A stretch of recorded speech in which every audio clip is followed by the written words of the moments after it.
Magandang araw Pilipinas, magandang araw Middle East, magandang araw po Riyadh, Saudi Arabia.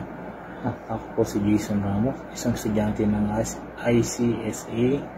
Nung una po, wala po akong alam kung paano gumamit ng Microsoft Excel.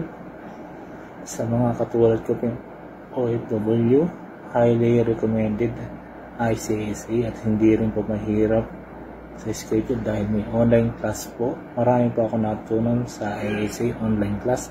Ngayon po, nagagamit ko na po siya sa aking trabaho at hindi po ako nahihirapan sa mga report daily. Lubos po ako nagpapasalamat kay Ma'am Susan Parahama sa pagtitiyaga po niya sa pagtuturo ng Microsoft Excel.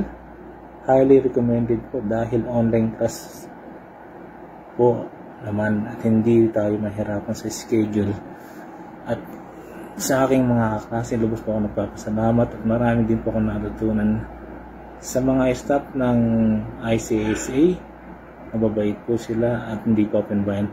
Sa mga katulad ko pong OFW, nire-recommend ko po sa inyo ang ICSA as school for online class sa computer, Microsoft Excel and PowerPoint.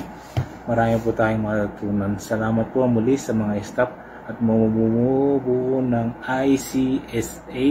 Lubos po ako nagpapasalamat po sa inyo dahil nakapagtapos po ako sa aking kursong Microsoft Excel, lalo na kay Ma'am Susan Barahama na nagtiyaga po siya sa akin ng 2 buwan sa pagtuturo po ng Excel.